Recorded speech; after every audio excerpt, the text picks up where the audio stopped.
And I think for some business owners, you might feel the need to like perfect your offering, but in reality, I think it's just about getting it out there. That's why I'm doing it. I'm doing it for the people who love it and the people who are going to enjoy something. And I feel like it would be a disservice to myself and to them to not take full pride and care in my work. Because I think when you don't, it's kind of like, then why am I doing this? People love follow-up questions. It just keeps the conversation like so engaged. Not only does it keep it engaged, but it shows that you were listening. You weren't just standing there and like nodding your head. Most of what encompasses a good guest experience is, I feel like it's 80% listening and 20% talking. No one makes magic in business like Disney. Join us as we hear from Disney cast members, influencers, and enthusiasts to uncover the secrets of what it takes behind the scenes to make Disney such a successful and well-loved brand. We will hear their journeys, inspirations, and have some good old-fashioned Disney fun along the way. So relax, pull up a chair, be our guest, and let's get down to Bippity Boppity Business. In just a moment, I'm going to bring up our next guest of Bippity Boppity Business, Megan Liddy. Megan, let me redo that. Megan, I'm so excited to have her here in just a second. She is a former Disney cast member through the Disney College internship program and went through the entire traditions, went through the process of understanding behind the scenes what really works at Disney. And then from there, started her own business on the side, inspired by Disney, all about bows and just the characters. And she'll explain to us just a little bit more about the name of our business and why she started it. But a reason why I think Megan is a really great guest and why I've brought her on today is not only does she understand the background of Disney, having worked there and as a business owner, she has some experience in psychology as well too. And as marketers, understanding how people work, how they think, and the reasoning behind which we fall in love with a character or a brand is super interesting to me. So without further ado, I'm so excited to bring on Megan to get us started. Hi, Megan. Hi, thank you for having me. Yes, of course. I'm so happy to have you on the show today. I wanted to let everyone know that I found you on an Instagram page of another Disney creator that I follow and like. And as soon as I saw your adorable bows, I was like, I have to reach out to her. So do you mind telling everyone just a little bit more about you and your bow business and the name of it? Yeah. So, I'm Megan. I'm 22 years old. I was a former cast member at Walt Disney World, as mentioned. I was there for about 9 months in the summer of 2024, that winter to the summer.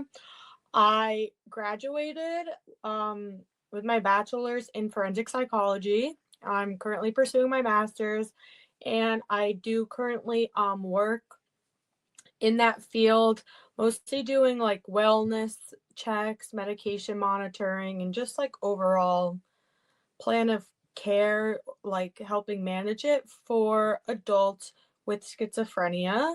And then about my business, after I left Walt Disney World, I just like, I feel like everyone leaves, they miss it. I really liked hair bows, and I decided to start an Etsy.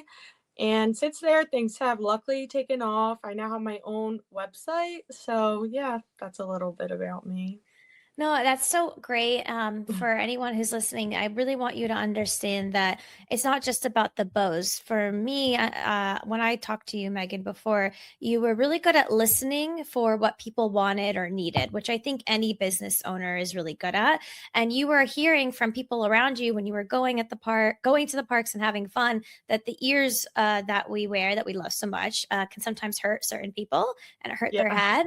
So you were Yeah. telling me about how you really realized that there was a need, right? So then you created a product in order to help that need. Talk to me a little bit about that story and you know, how it kind of started to pop off. I think there was a moment that when you put Yeah, yeah. two and two together.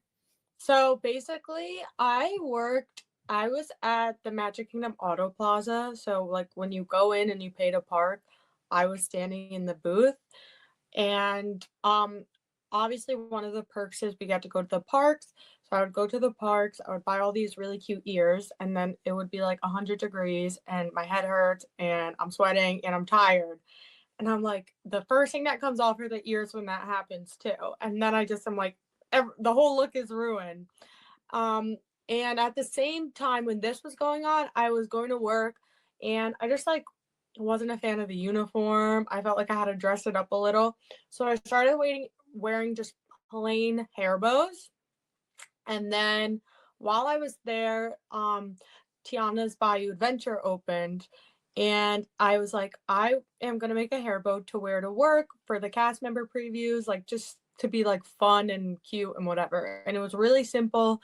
It's like a green bow I added flowers to. But people like really started like loving it. Everyone was like, oh, do you sell those? So I developed more princess bows. I was just really selling them through like people who lived in my apartment building. But it became something that not only people wanted, but something that I love to do, which I feel like is really important because that's how you Yes. put out good products. Yeah. So No, yeah. that's so cool. I love that. And, you know, it's something that you mentioned to me too when we first talked about this is that even though your bow wasn't perfect, quote unquote, like you Yeah. still went out there, you took a picture and it was getting attention and you were starting to get Yeah. referrals. And I think for some Yeah. business owners, if you're, you know, listening to this and you have a product or a service, you might feel the need to like perfect your offering. Yeah. But in reality, I think it's just about getting it out there type of a thing, right? Yeah. And more importantly, in your story, if it's something that you love to do, you may not even know what you are doing could lead to something money wise later. So I think Yeah. it's always cool to, you know, try new things, obviously. Yeah, just like a small, like to add to that, I think the moment I really knew is when I rode Tiana's Bayou Adventure at the cast previews. I was in my own log and I had the bow on and I was all dressed up. And then the person behind me, I had no idea. He had taken like photos and he was like, I just think that everything is so cute and you looked like a princess and I wanted to take a picture of your bow on the ride. And then he like Oh, airdropped them to me and like that was like a moment where I was like, okay, yeah. It that's was so really nice. cute. Yeah, it That's was so so sweet. sweet. Yeah. Oh, but it just shows like, you know, there's people that have products or services and they wonder like when is the right time to launch or, you know, what's the best way to get my product or service out there. And there's a little bit of overthinking sometimes Yeah, because pressure. there's a lot of pressure and there's a lot of strategic ways that you should do it, but literally sometimes just going out into the world and like having your product out there can be what gets something started. I remember Yeah. a story from Sarah from Spanx. She when she first invented Spanx, her and a couple of her friends just walked around with Spanx t-shirts. It was literally just black t-shirts with Spanx written on them. And people would start asking them, like, what's that? What's Spanx? And then she'd start talking about it to the point where eventually she walked into some department store consistently with that shirt on and was able to get a conversation going about featuring her product in the shop. Wow. So, Yeah. so what I'm hearing, and the reason why I bring that story up is because um, why why does it work to show your product in person or, you know, show what you do in person out in the public, out in the wild and the right location? Well, it's because we as humans, like we crave experiences and immersive experiences and we crave community. And I think especially at the theme parks, Disney does that like super well, right? Yeah, of So course. so yeah, like I think before we talk about some of your business milestones, I wanted to Hmm. talk about that, you know, that idea and that concept of the guest experience and the things that Disney does for you as a cast member and for the team to feel like you're all part of something? Like, does it really, like, what is it about the training or the environment that makes everyone feel like we're playing for the same team? I think part of it is you're in a situation so unique. And like for me personally, where I worked, I only worked with maybe about like the same 20 people. Like I would close with the same person like every single night. So we were Yeah. definitely a very small group compared to a lot of other places people get placed. They definitely have a lot, like people work places and they don't even meet everyone they work with. So mine was different in that way. I was also the last college program person they took at my job, and then they started cross training. But Mm. so it was just like the people I worked with are so amazing. My coordinators, shout out Irvin and Thelma. They are the best people ever. They took such good care of me. And more importantly, they cared so much about what we were doing that like it just made you want to care. And like Mm. something we really emphasize, and like I know you touched on, is like it may not seem important like parking, but like you're telling a story. Like this is a beginning. You want to start with have a magical day, or like what ride are you going to do first? Like people are so excited to come, and it's important. Like you don't want to come and ruin their day and just be like, oh, that's going to be $25. No, like that is not Yes. like Like embrace there's and this, all they're that. like, they've like saved up or they're so excited, and then like you go in and the vibe just doesn't match, right? No, Like no, you that have would, to match a yeah. vibe. Yeah, no, but I think that speaks to like, especially in business, people use the term customer journey, right? And a Yeah. lot of the times it can be used for digital processes or purchasing experiences. But the analogy here that I love is, you know, your role in some other maybe companies could be looked at as like, oh, like that's just like a job or whatever. But your team really empowered you to feel like, wow, like I am setting, my job is important and that my leadership cares for me and I matter. And because the customers are coming, our guests are coming, and we want to be like the first smiling face that they see, and start Yeah. and set the tone for the experience. Yeah, of course. It's so doesn't seem like a big thing, like it's so minute, but I think when you don't get that experience, it's more impactful than when you do, if that makes sense. Like then you're like, Yeah. "Oh, what is this?" Especially people come for the first time. People save up for so long. Their kids are so excited. So yeah, it's just like it's part of the journey like you said, yeah. Is there anything like, a moment that you got to experience with a guest that still you think about positively today that maybe was like something above and beyond, or, because sometimes cast members have moments where they get to do something special with people. Yeah, so the kids were always so great to like interact with because they're so excited.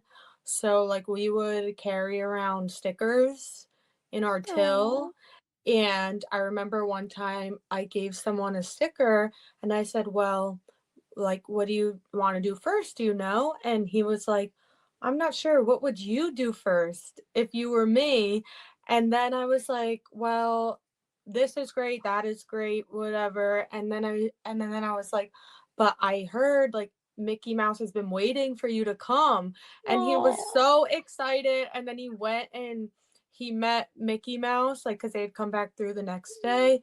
Mhm. And he had the best time. And it was just special. Like, I had a lot of moments like that, but like they do like impact you because you're doing such a simple thing, and like it could make an entire person's day. And yeah, so that was really nice. I want to dive into that more for your business now, because a lot of people, when we're thinking about our own businesses or as leaders, how can we make an impact in a customer's day? We kind of think about the grandiose ways of doing that, but sometimes those simple gestures are really enough, and sometimes more than enough to make somebody feel like they have a good experience. And with you, you were initially selling on Etsy, for example, you found that there'd be a better and different way. You do small things like leave stickers now, actually, too, in Yeah, your I beautiful do. gift boxes. So tell me a little bit about, how you optimized your business and things that you learned from Disney that you kind of infuse into your business now. Yeah, so like we were talking about, Disney is very person oriented. It's very telling a story. So a couple of things I was able to take away from that, and I think the most important thing was the idea of telling a story through bows, because these characters mean so much to people. The last thing you want to do is not do them justice. It's like very not. So like when making the bows, obviously that's just the beginning, but it's just like the little things. Like I have Snow White bow and then I put like jeweled apples on it, or like the Rapunzel bow has suns. So like doing things that people will like click with them, like, oh, that's Rapunzel. But then it just doesn't end when you make the bow. Like I try to communicate with my customers, like anyone who comes through my Instagram, I always offer them free shipping. I always like ask things like that. If there's something with the bow, like I have a few bows that are hand painted. So not every single one is going to be the exact same. I try my best, but I just always give them a heads up to make sure it's okay. And they're always very nice. And then, like you mentioned, I package the bows and I'm very meticulous. Like my bubble mailer, like I put the boxes in, have bows on it. My It's so cute.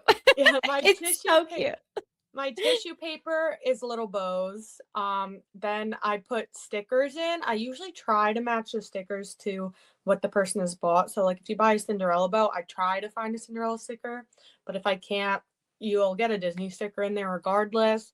I put a thank you card and thank you stickers because like, and like again, back to Disney, like it just taught me that like that's why I'm doing it. I'm doing it for the people who love it and the people who are going to enjoy something. And I feel like it would be a disservice to myself and to them to not take full pride and care in my work. Because I think when you don't, it's kind of like, then why am I doing this?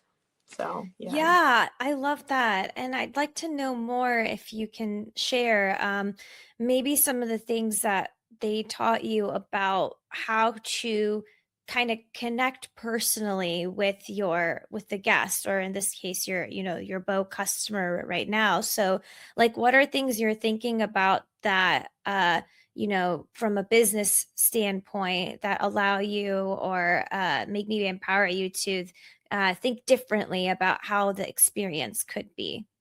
Yeah. So I think a big thing is what we had learned, like when I did traditions, something that they had spoken about is kind of just like people do want to hear like what you have to say. And when like they enjoy like feedback in that way. So like an example, like people come be like, what ride do you think I should do first? And then you kind of just get to talking, you find out what they like. And it's something so small. And I was like limited to usually like 5-ish minute interactions, but like it Yeah. really does like get people excited. And I think in a similar way, I try to interact a lot with my customers, especially on social media. Like I'll post like polls, I'll be like, what bow do you want to see next? I am like really open to custom orders, which is a very like collaborative process. Like I come up with sketches, you tell me what you want, like we tweak it like for you. So I think just making everything a personalized experience, being honest, but also taking the time to listen to what other people want to say. I think it's really important to just like build something, even if it's small. Like you never know where things can really go from there. I want to really highlight the listening part because it really is so important. Most of what encompasses a good guest experience is I feel like it's 80% listening and Yeah. 20% talking. You know what I Yeah. mean? Yeah. Tell me Especially if there's about a yeah, problem. go So, ahead. no, No, I if was just there's a problem, yes, that yeah, too. people want to be heard. Like like when I worked there, and this is applicable to pretty much every job I've worked and any job people work, when people are upset about something, more than anything they just want to be heard and like understood over someone being like, no, or like I don't know what to tell you. Like you have to like always try to present a solution, but like 90% of the interaction is you just listening to their complaints uninterrupted, like just letting them vent. Well, this ties into the psychology part a little bit too, because also, like, from your experience and what you studied in school, and maybe a little bit of what you do now, how how can we better listen to people? Because we're saying listen, but what does it take to be actively listening and engaging and responding in that way, in your opinion? Well, it's like simple things like eye contact, nodding, being like, "Oh yeah," asking questions, but I think something that's really important and something that like I apply, especially doing all the psychology stuff, is like you're listening what people have to say in like a deeper way. So like someone might be talking to you like for like quite a long time about like this, that, and the other, but like it may all be under the umbrella of like I just like I'm lonely and I just want someone to talk to, or it might be like I need help with something and I just like don't know how to ask for it. So I think like just always leaving the door open and acknowledging those things and just like feeling out the conversation, like it's just is like you kind of have to think about it, like, and kind of go deeper with it instead of just being like, "Oh wow, that's cool. Have a good day." Yeah, like give me better examples for responses, cuz even in podcasting or business relationships, I will hear people sit there talk, listen to somebody talk for like a long time and then go, "Okay, great." Yeah. So like how can we affirm or acknowledge what people are saying? I think for something I do personally is I kind of like hone in on one thing, maybe the most interesting thing in the conversation, and I think like people love follow-up questions. It just keeps the conversation like so engaged. Not only does it keep it engaged, but it shows that you were listening. You weren't just standing there and like nodding your head.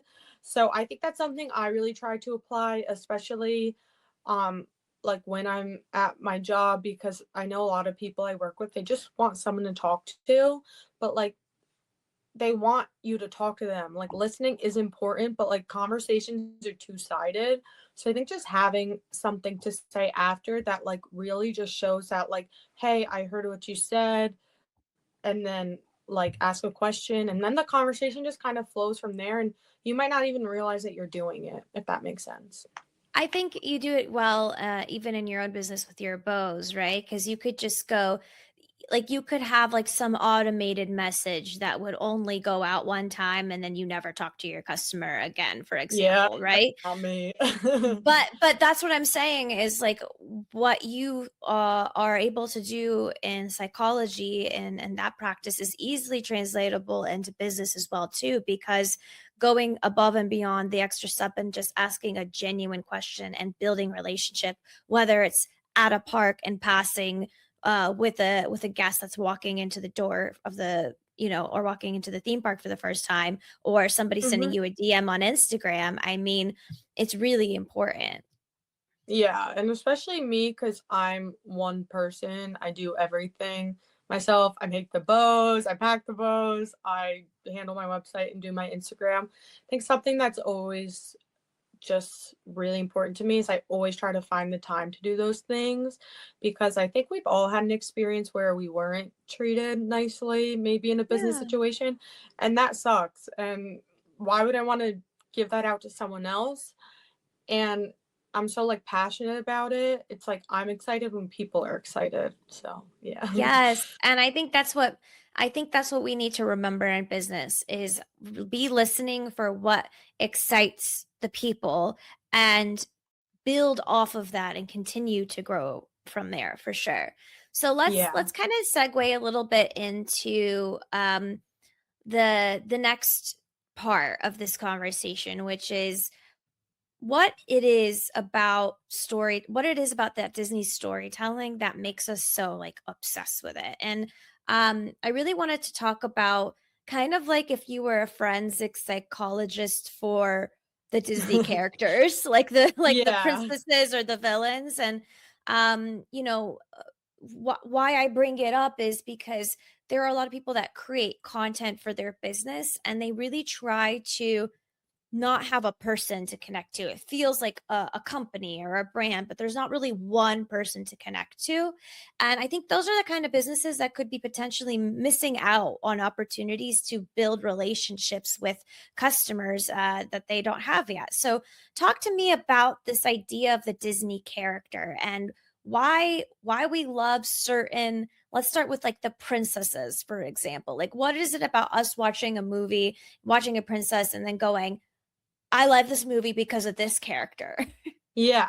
So to get like more technical with the whole thing, we have like something called the early stages of childhood development, which are basically from ages like when you're first born, and then I think like when you turn like 11 to something else and on, it's just like the rest of your life. So the second stage is called the pre-operational stage, and this is when children are able to grasp concepts, but not in like a very complex way at all. Like everything is very black and white. So like if I'm a child and I'm watching a Disney movie, this is when they develop things like fear, but also happiness. They know what good versus bad is, but they don't see any in between. And it could kind of start as something really simple. Like if I'm watching Beauty and the Beast as a kid and I have brown hair, it could just be, well, Belle has brown hair. And then without even really realizing it, they realize Belle is like this great person. She's so like graceful. She's so kind. And without even like realizing it, they might start applying that to their everyday life or identifying with it. And those things can really shape you into adulthood, whether we really realize that or not. And I think it's just like a very almost simple idea, but it can become very complex. But I think that's also why we see later that people are still connecting with these characters into adulthood. Like people have children, they want their children to see, like, because part of it is like your identity and like why we identify, which is like the idea of like, it's called like self concept theory. So, yeah.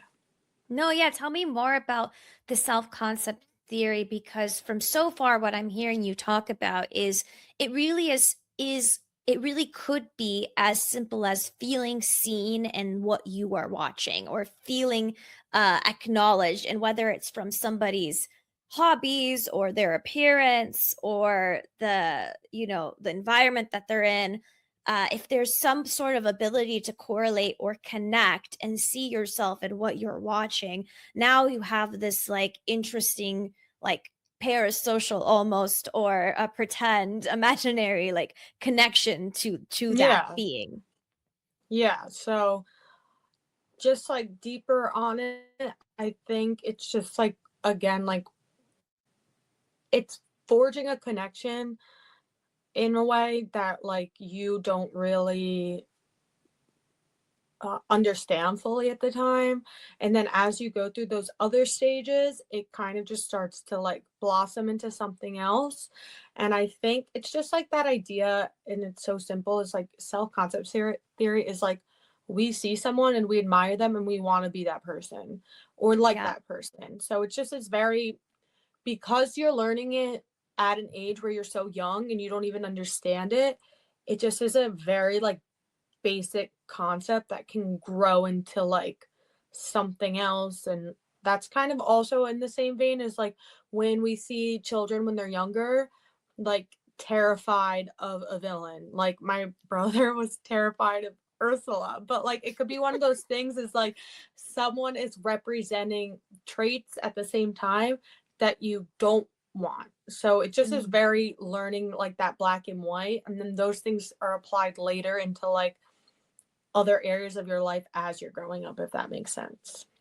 It does. And I also am curious, I wonder if that the reasoning for some of that comparison is a survival mechanism, like from like back in the whatever caveman days. I see you doing well, I see you good, I see you happy. If I do, am I happy? Am I good? Yeah, yeah. I don't know. Like it's something that I It's think very about. like monkey see, monkey do Right, kind of right. concept. Yeah, it's very like, even like someone like Belle again, it's just like, oh my God, I like books. Me and Belle, like, I love books. Oh my God, Belle is so nice. I'm gonna start being so much nicer. It's just like stuff like that. And then, Well, I think it's actually it seems simple, but this exact concept is what social media is turning into. Like you follow certain creators because they have similar hobbies or traits that you either admire, relate to, or enjoy, right? yeah, So yeah. so if we see a creator that goes to Disney and it's like, let's pretend if Belle was an influencer, for example, in today's Hmm. world, right? Like if I saw a really happy girl that went to Disney, that enjoyed herself, that was also a brunette, but liked reading and liked, going on adventures and being different and all those things, like I'm going to feel maybe more compelled to want to follow that person on social media, right? Yeah, So I wonder if 100%. it goes into that. What do you think about that? Yeah, I definitely do think that. So, like, my own example is like, no offense, but I used to not be into Snow White. I'm like, I don't know. And then when I worked at Disney, um, people were like, "Oh my God, you look like Snow White," and I was like, "Wait, do I?" And then I was like, Oh, I love animals. I like love like all the stuff she loves, and then I felt like I really started like identifying with her, and I got like excited, and it made me want to like make my Snow White bow. Was one of the first bows I made. So I think like you said, in the same concept, we do that online. Like when we see like maybe we see someone doing something and we've like been like, oh wow, that actually looks really cool. I might have misjudged it. And then it gets you into like a whole thing. You're following them. You might start doing not the same exact things, but you might start applying like those things, like you said. right. So yeah, I think it definitely is a very paralleled idea. Yeah. I think we should start testing out that, like, from a marketing strategy perspective, like how we could maybe apply some of those concepts into our work. I don't know. Because I think for you, the bows, without you even having to be on camera, the bows do that for you because, if you see a certain bow because of the story that's behind that character, you could see yourself in that bow too, which is wild to think about. So Yeah. it's yeah, tell me about that more, about what some bows say about people when they buy them, or feeling like, like, do you see a success between? Do you see more success when you have your face in the content, or just do the bows alone speak for themselves? I think the bows do speak for themselves, but I had actually visited Walt Disney World last summer, and I had my bows. It was my first time being there ever, wearing my bows, having my bows like as like a business, which was a really like cool experience. But while I was there, I filmed a lot of content. I wasn't really necessarily in it. Like sometimes it'd be like the back of my head, and like it's not really that I'm like shy to be on camera. It's just like people don't want to see my face. They want to see the bow in my hair. So it would just be Yeah. like the back of my head. But something that did do really good was I had went to different places. So like my Tiana boat, Tiana's Bayou Adventure, my Cinderella boat, the castle. So those videos did really well because it takes it a step further because the bows do speak them for themselves. But when you're seeing someone in real life wearing it, it's kind of like, oh my God, that would be a great place if I wore a Rapunzel bow and I got a picture by her tower. But it's also like you're actually seeing it move in real life on a person as opposed to like a still image. So I think it's just something that really enhances it, and something like people need to be clever about though, because I am still a business. So like I don't want to do too much of Right. that, because like the bows need to have their moment, and then the bows in the location need to have your moment, because I do think part of it is like letting people imagine how they see themselves and where they see themselves. And like I get a lot of people who are like, I bought a pink dress, I would love an aurora bow. So just things like that. Yeah. No, but it's you said something that I want to like hype you up on, because you say it so Mhm. casually, but it's true. So you want to create a promotional piece of content for your business that allows the guest to not only, or the customer, whatever, allows them to not only imagine themselves wearing it, but where they could use that product in real world, in real life, like making that Yeah. association. So like you're humanizing that product, and then you're also continuing to world build and then tell the story around it. And like, how many people that have a product just literally only show the product with like a white background and don't continue to world build, or place it in places that would make that potential customer feel like, oh, I could see myself being there, using that, looking like this, etc. So I think it's actually kind of cool.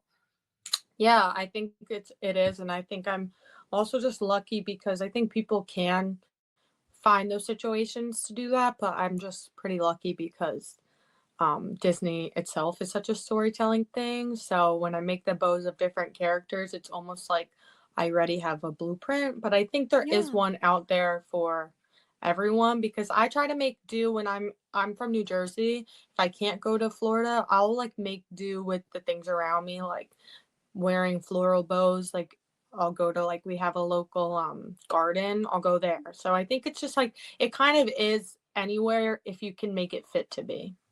Right, if you can tell the story around it, that's how Yeah, I see it, for sure, yeah. right? For me too, like, we did my, engagement photos recently with my fiancé, and, we didn't have a chance to do them at Disney, so we went to, the local museum here, it's called the Cummer Museum, and there's, like, a really pretty, like, garden, like, rose garden Yeah. in it or whatever.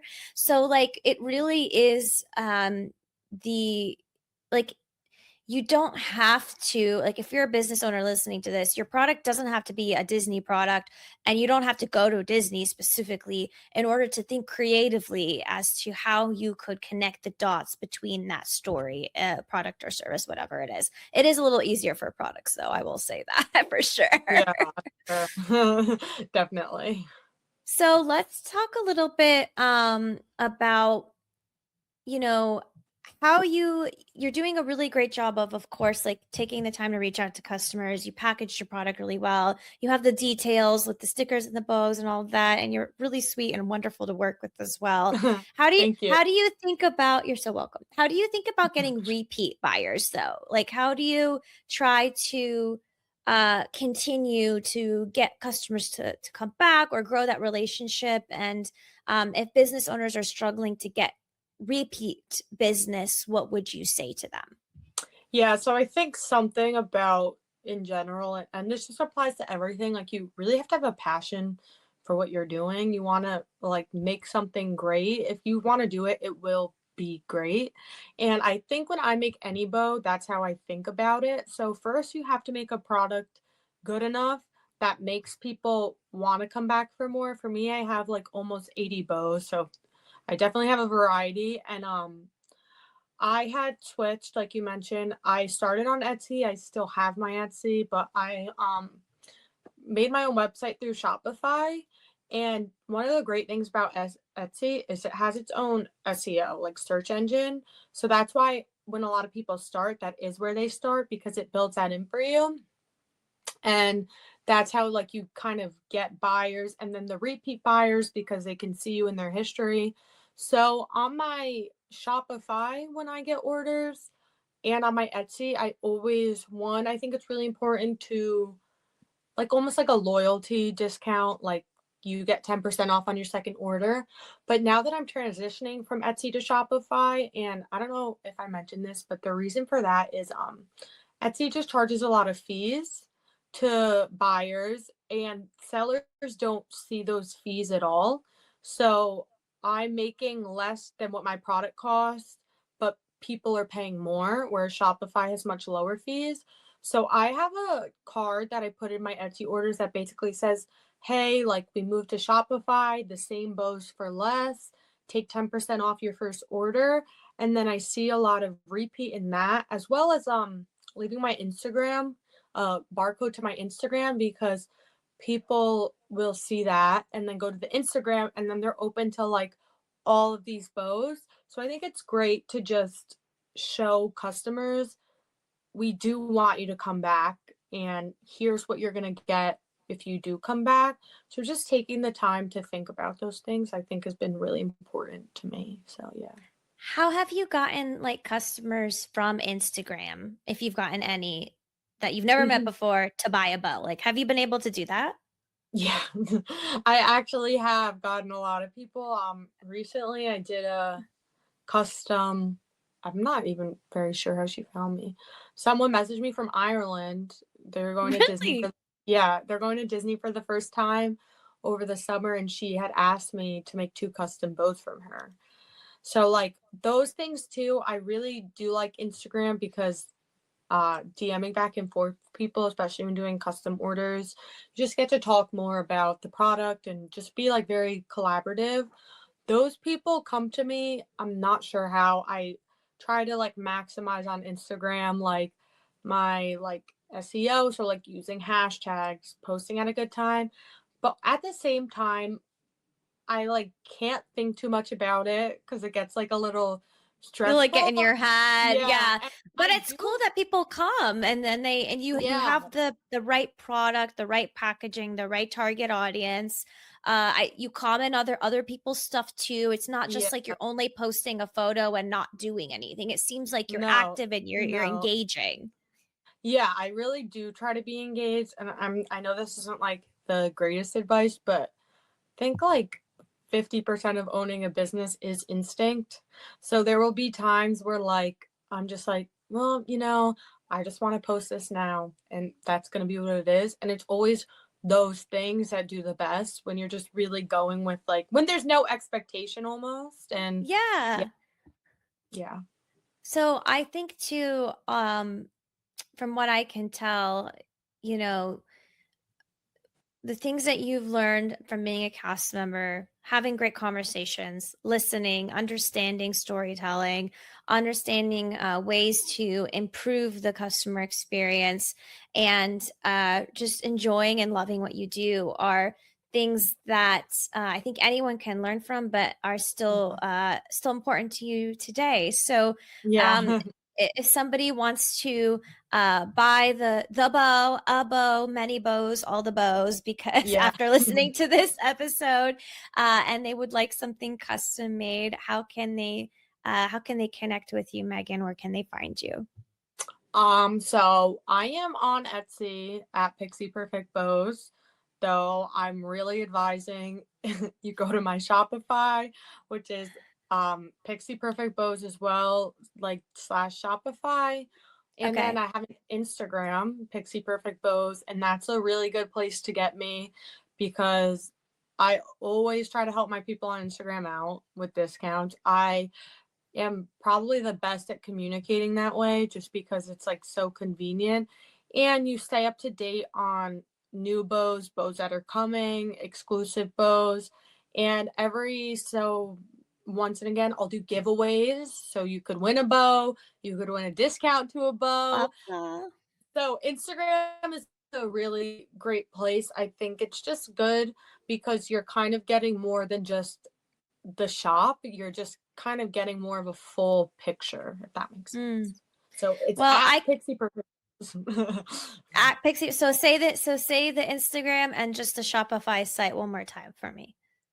So on Instagram, it's at Pixie Perfect Bows, and my Shopify is it's Pixie Perfect Bows, and then like it's Shopify, like it's like a backslash. Sorry. Okay. No, it's okay. Well, say it one more time because I'm going to put it on the screen. So Okay, Pixie hold Perfect on. Bows Wait, slash. You want to trouble let me check? look.